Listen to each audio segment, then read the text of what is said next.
o texto narrado em Marcos, capítulo 5, do verso 1 ao verso 20.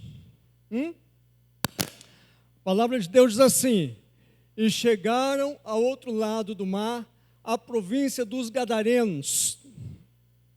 E saindo ele do barco, lhe saiu logo ao seu encontro dos sepulcros um homem com espírito imundo, o qual tinha sua morada nos sepulcros, e nem ainda com cadeias o podia alguém prender. Porque tendo sido muitas vezes preso com grilhões e cadeias, as cadeias foram por ele feitas em pedaços, e os grilhões em migalhas, e ninguém o podia amansar. E andava sempre de dia e de noite, clamando pelos montes e pelos sepulcros, e ferindo-se com pedras. Visto que, quando viu Jesus ao longe, correu e adorou-o. E clamando com grande voz, disse: que tenho eu contigo, Jesus, Filho de Deus Altíssimo? Conjuro-te por Deus que não me atormentes. Porque ele dizia: sai deste homem, espírito imundo. E perguntou-lhe: qual é o seu nome? E lhe respondeu dizendo: Legião é o meu nome, porque somos muitos. E rogava-lhe muito que não os enviasse para fora daquela província. E andava ali pastando no monte uma grande manada de porcos, e todos aqueles demônios lhe rogaram, dizendo: manda-nos para aqueles porcos, para que entremos neles. E Jesus logo lhe o permitiu, e saindo aqueles espíritos imundos, entraram nos porcos, e a manada se precipitou por um despenhadeiro no mar. Eram quase 2.000, e afogaram-se no mar.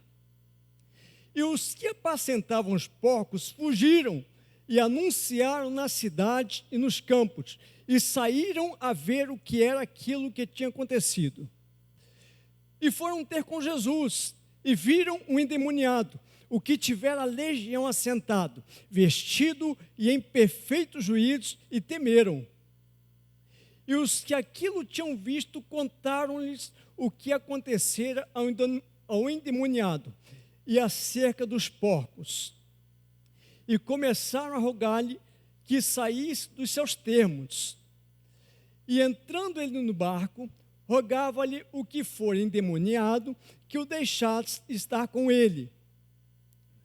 Jesus, porém, não lhe o permitiu, mas disse-lhe: vai para a tua casa, para os teus, e anuncia-lhes quão grandes coisas o Senhor te fez, e como teve misericórdia de ti.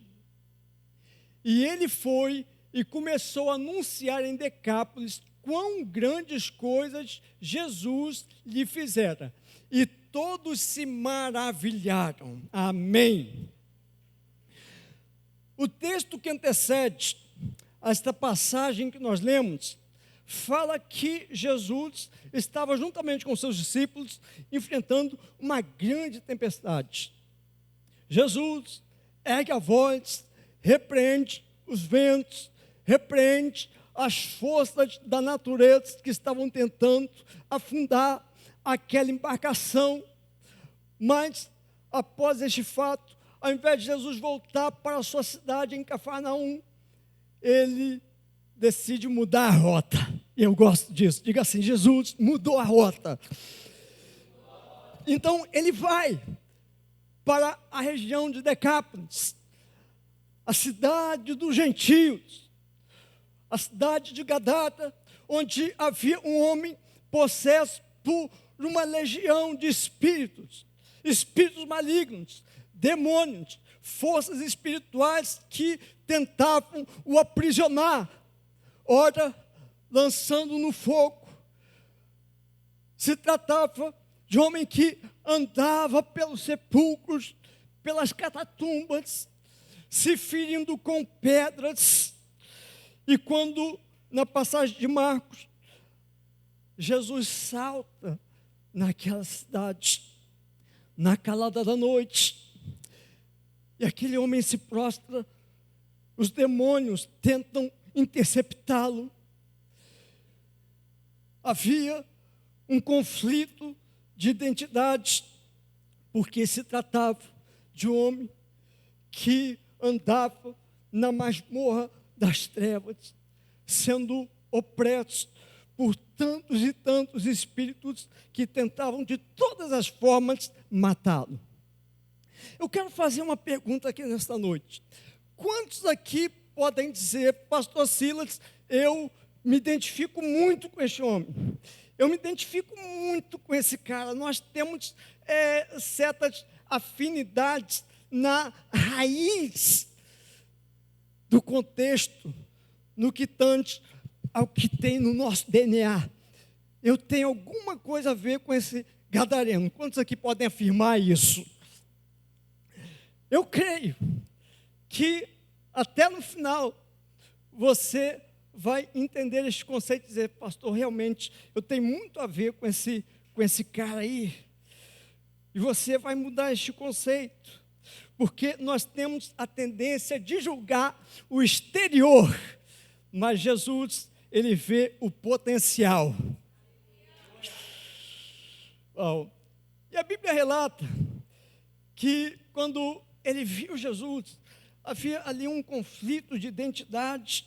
Os demônios tentavam aprisioná-lo de todas as formas, mas esse cara não se contentava com os grilhões. Esse cara não se contentava com o fato de ser aprisionado. Ele despedaçava os grilhões, ele desfazia de suas algemas, porque se tratava de uma figura totalmente atípica. E quanto mais os demônios tentavam aprisioná-lo, mais ele despedaçava as correntes, porque no fundo, ele desesperadamente queria ser liberto. Eu quero fazer mais uma vez a pergunta: quantos aqui se identificam de alguma forma com este gadareno? Olha só que interessante. Eu entendo o fato de que Jesus mudou a rota na calada da noite, porque havia um cara que estava despedaçando grilhões. Havia um cara que estava persistindo em sobreviver. Havia um cara que estava se agonizando em não se conformar com aquela situação. Havia como alguém que estava sendo opresso de fato, mas gente, esse não sou eu sou mais que isso, eu estou aqui me agonizando, lutando contra todas as forças das trevas, porque ele não se entregava de forma alguma.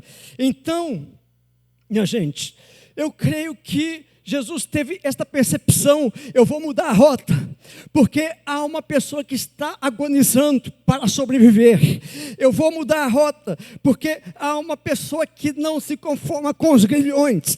Eu vou mudar a rota, porque há uma pessoa que é persistente, há uma pessoa que é perseverante.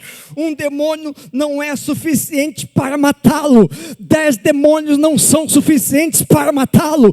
100 demônios não são suficientes para matá-lo. 1000 demônios não são suficientes para matá-lo. 2000 demônios não são suficientes para matá-lo. 5000 demônios não são suficientes para matá-lo. 6000 demônios não são suficientes para matá-lo, porque havia uma concentração estimada de 6000 demônios. Diga assim: uau! 6000 demônios concentrados numa só pessoa. Visto que este termo tipifica um termo militar cujo compunha-se de 6000 soldados romanos, e se tratava de uma máquina militar mais temida de atiradores, flecheiros e elite. Então se tratava de uma elite espiritual que o estava afrontando. Agora, é muito interessante, tem gente que desiste por muito pouco, Tem gente que por qualquer dorzinha de barriga, já desiste. Tem gente que, eu lembro aqui da pastora Érica, ela gosta de lidar com gente casca grossa, viu? Parece que quanto mais endemoniado é o sujeito, mais ela gosta de tratar. É porque hoje tem muita gente mimimi. E aqui nós estamos diante de uma situação totalmente absurda. E eu me lembro também que o pastor Robson costuma dizer que o doente de hoje pode ser a cura de amanhã. Amém? E esse cara lutava contra 6.000 demônios. E eu quero conhecer mais a fundo quem que é esse sujeito. Qual a raiz desse cara? Qual o tamanho do pé desse miserável? Porque alguns estudiosos dividem as opiniões de que provavelmente esse ilustre cidadão era descendente de Gade. Se isso se constata, quem foi Gade? Gade é filho de Jacó com Zilpa, o sétimo, se eu não me engano. E acontece que quando Jacó morreu, Jacó abençoou seus filhos e ele liberou uma profecia sobre Gade, que está em Gênesis, capítulo 49, verso 19. Dá para pôr aí para a gente?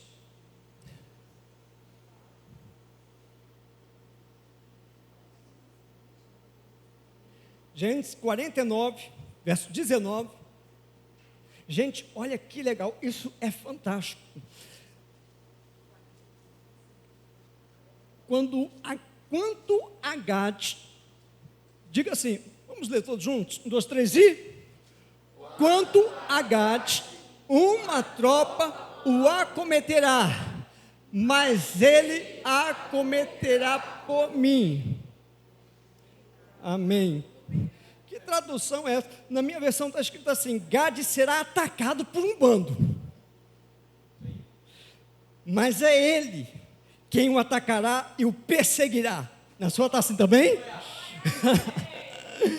Gade será atacado por um bando, mas é ele quem o atacará e o perseguirá. Amém.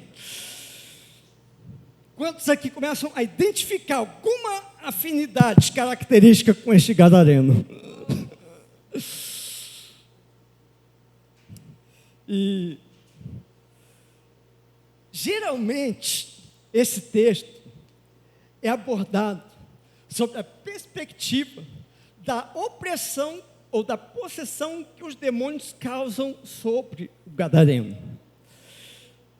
Mas dificilmente, a não ser por revelação, nós vamos ter a percepção da pressão ou opressão que esta pessoa, diga assim, é uma pessoa, causa sobre toda uma legião.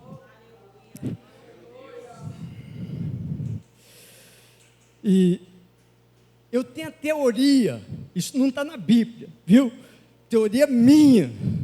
A minha teoria é a seguinte, que se seus 6.000 demônios se concentraram numa só pessoa, é porque no fundo, esses demônios estavam mais apavorados do que ele.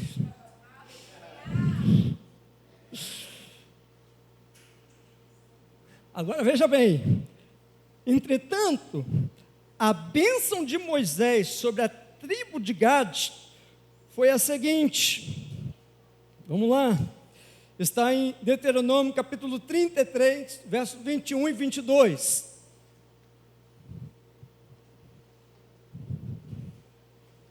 Diga aí, dá para pôr para a gente?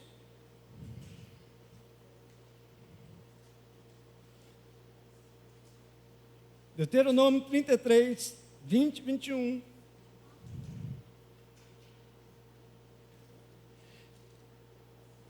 diz assim: o povo de Gade tomou para si a melhor parte da terra.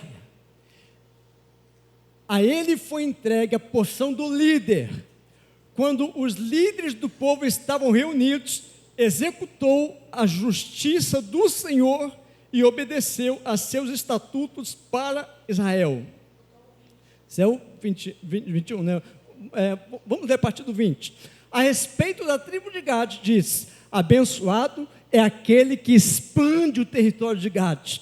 Gade fica à espreita como leão, para arrancar um braço ou uma cabeça. Amém. Esses 6.000 demônios não estavam lidando com qualquer pessoa. Mexeram com a pessoa errada. Esses 6.000 demônios estavam lidando com um guerreiro. Esses 6.000 demônios estavam lidando com alguém altamente qualificado, especializado em quebrar correntes. E aqui eu tenho algo para compartilhar com vocês. Veja o que está escrito no verso 4 do capítulo 5 do livro de Marcos: porque tendo sido muitas vezes presos com grilhões e cadeias, as cadeias foram por ele feitas em pedaços. Erga sua voz e declare: as cadeias foram feitas. Cadê, gente? As cadeias foram feitas em pedaços. Uau! Porque cadeias foram feitas para serem quebradas.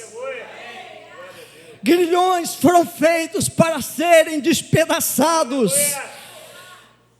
Havia uma possessão, sim, de fato, mas Jesus vê o que ninguém vê, porque havia, sobretudo, um dom remidor, que se tratava de uma unção de guerra, uma unção de força, que não se rendia, que não se conformava. Quantas vezes parece que tudo vai contra você? Quantas vezes parece que todas as forças malignas do universo se concentram sobre a sua cabeça? Quantos aqui já passaram por isso? Parece que tudo se configura para te arruinar. E quem sabe, talvez você, em certas situações, pensou até mesmo em fazer uma besteira, porque laços do inferno te cingiram, cadeias de morte vieram contra ti. Porém, há um Deus que é mais poderoso, cujo te capacita a quebrar todos os grilhões, porque cadeias não podem ser contidas. Por mais que este homem estivesse habitando em sepulcros, porque eles não estão lidando com qualquer pessoa, eles não estão lidando com qualquer cara, eles estão lidando com um homem de guerra, uma pessoa de guerra, e você tem muito a ver com isso, porque a sua raiz, a sua essência, não é uma essência qualquer. Você é aquele que é altamente capacitado para quebrar os ferrolhos de ferro, para despedaçar correntes e desfazer grilhões. Diga para o gadareno que está do seu lado: 6.000 não serão suficientes para te matar, porque a tua força é o prenúncio de que você tem a unção para conquistar uma cidade. A tua força é o prenúncio de que você tem a unção para impactar uma cidade. Aplauda o Senhor. Amém. Os demônios não contavam com isso, a sociedade não contava com isso, mas Jesus vê além do que o homem vê. E a religião vê os defeitos. Jesus vê o potencial. A religião vê a pequenez.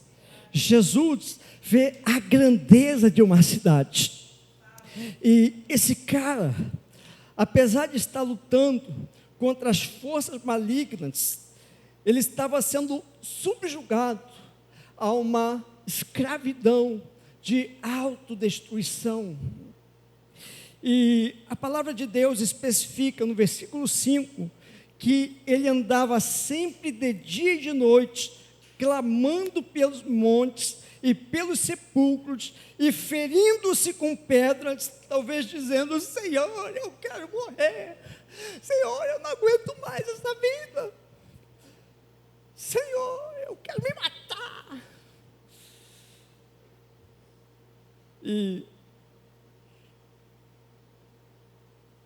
Deus não quer que você morra. Deus não quer que você se anule. Deus quer que você tenha vida e vida em abundância. Deus não quer que você seja um nada. Deus quer que você resplandeça. Os que forem sábios resplandecerão como as estrelas do firmamento, sempre e eternamente. Amém. E talvez este tenha sido o primeiro missionário daquela região. No entanto, às vezes de forma até mesmo inconsciente, você se subjuga. Você talvez não tenta se ferir com pedras. Rapaz, está sumido, hein? Está tudo bem com você?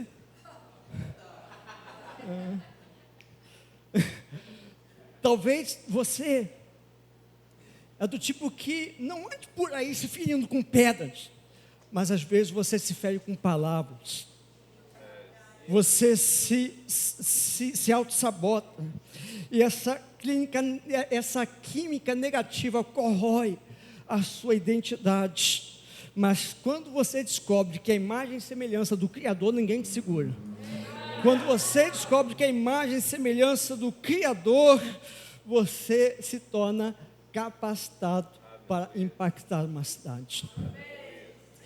E eu quero caminhar para o final. Filhos, pode começar a tocar aqui. A gente vai fazer uma oração daqui a pouquinho para encerrar. Mas eu quero ler com você essa parte que está a partir do versículo 6, que diz assim: E quando viu Jesus de longe, correu e adorou. E clamando com grande voz disse: Que tenho eu contigo, Jesus, Filho de Deus Altíssimo? Conjuro-te por Deus que não me atormentes. Porque lhe dizia: Sai deste homem, espírito imundo. E perguntou-lhe: Qual é o seu nome? Ele respondeu dizendo: Legião é o meu nome, porque somos muitos. Isso aqui é uma questão de identidade. Aquele que de fato queria ser liberto, lutando contra as forças que tentavam de tudo para aprisioná-lo. E nesta batalha espiritual, rogava-lhe os demônios que não os enviasse para fora daquela província. E andava ali pastando no monte uma grande manada de porcos. Todos aqueles demônios lhe rogaram dizendo: Manda-nos para aqueles porcos, para que entremos neles. E Jesus pensou assim: ótima ideia. Os demônios aqui tiveram uma excelente ideia. Jesus acatou a ideia que eles tiveram. Lançou todos aqueles demônios, como estava ali pastando uma manada de porcos, e saindo aqueles espíritos imundos, entraram nos porcos, e a manada se precipitou por um despenhadeiro no mar. Era quase 2.000, e afogou-se no mar. Versículo 14. E aqui eu quero fazer um paralelo interpretativo no que tange ao fato de que Jesus lança nossos pecados aonde? No fundo do mar, porque é para lá onde eles precisam ir. E sabe por que hoje a igreja está fragilizada? É porque de repente falta essa pegada, falta esse ímpeto. Eu creio profundamente que pessoas vão chegar aqui e vão ser impactadas pela luz que emana quando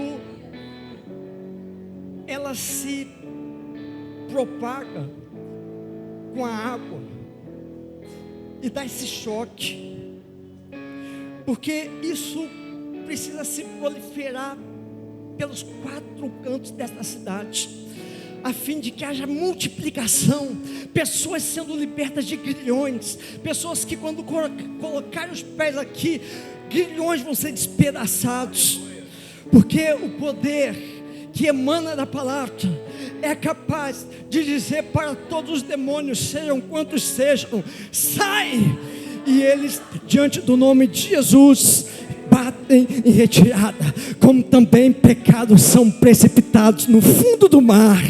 Vamos ficar de pé, diga glória a Deus. Amém. Isso é muito forte, porque quando a igreja assume esta pegada, nada é capaz de detê-la.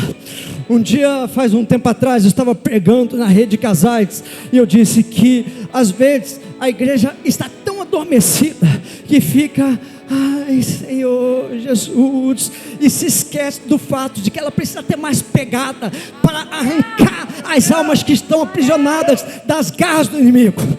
E eu disse, isso é claro, no contexto da rede de casais, é falta de testosterona. Por isso que muitas pessoas estão assim meio que cabisbaixas. A palavra de Deus diz, levanta-te e resplandece, porque vem a tua luz, porque a glória do Senhor vai nascendo sobre ti. Você vai dar um jeito na sua voz, você vai dar um jeito na sua postura, você vai dar um jeito nas suas ações. Isso tem a ver com o fato de você enrijecer a sua identidade, e você não vai baixar a cabeça. No UFC a gente fala baixar a guarda. Você não vai baixar a guarda. Diga assim para a pessoa que está do seu lado, eu não vou baixar a guarda, eu não vou baixar a guarda. Amém. Diga para a pessoa que está do seu lado, tudo que Jesus conquistou na cruz é teu direito, é tua herança. Amém. Você não precisa pedir licença para entrar na sala do trono. Isso foi lá no passado, águas passadas. Nós vivemos numa nova dispensação. E enquanto nós assumimos postura de filho, nós vamos ficar nesse chove não molha, conforme diz a pastora Érica na roda do hamster. Mas posicionamento, visto que tem a ver com o novo pacto que estabelece o fato de você usufruir, de sentar nos lugares celestiais, acima de todo principado e potestade. Amém. Aumenta mais isso aí. Levanta uma de suas mãos e declara: em nome de Jesus, mesmo que cadeias do inferno tentaram ou tentem me prender, a voz do Senhor é mais poderosa. Esta voz ecoa dentro de mim, mais poderosa do que o bramido das grandes águas, porque a força do Senhor me capacita a despedaçar todos os ferrolhos de ferro. Eu me especializo em quebrar grilhões, porque cadeias não podem me deter, porque eu sou mais que vencedor. Amém, que assim seja. Você vai assumir essa postura hoje. Dê um aplauso ao Senhor.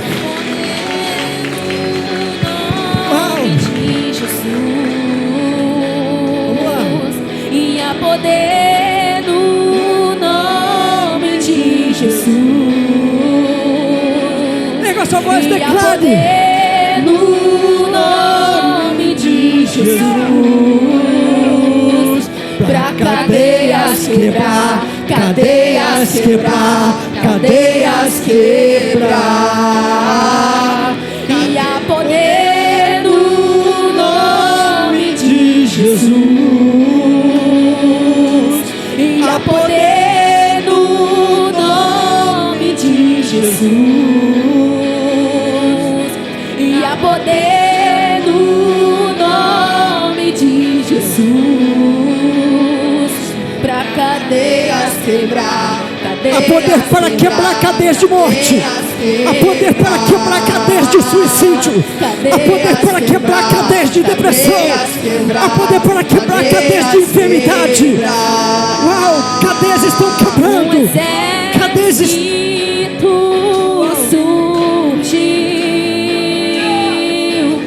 Pega a sua voz como um grande exército.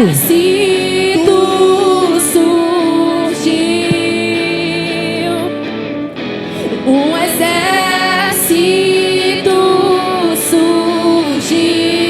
Pega a sua voz, declare. Pra cadeias quebrar, cadeias quebrar, cadeias quebrar. Há poder e há poder no nome de Jesus. Há poder e há poder no nome de Jesus. Há poder e há poder no nome de Jesus, pra cadeias quebrar, cadeias quebrar, cadeias quebrar, cadeias quebrar, cadeias quebrar, cadeias quebrar. Ouço cadeias quebrando, ouço cadeias quebrando,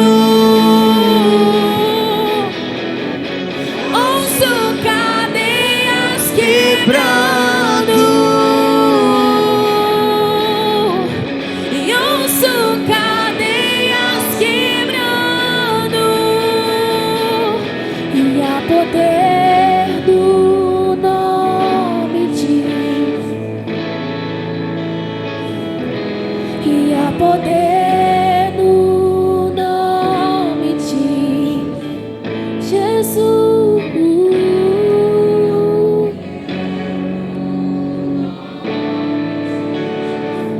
Há poder quebrar, cadeias quebrar, cadeias quebrar, cadeias quebrar, cadeias quebrar, cadeias quebrar. Amém. Nós estamos encerrando.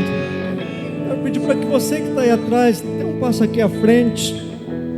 Segure na mão do seu irmão.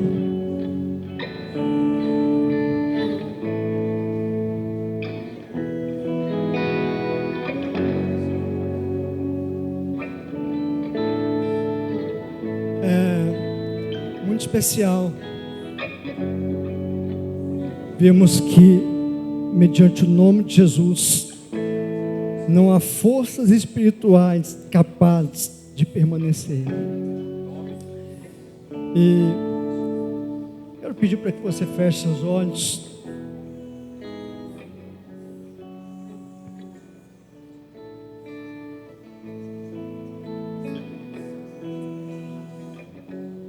Vamos selar este momento então.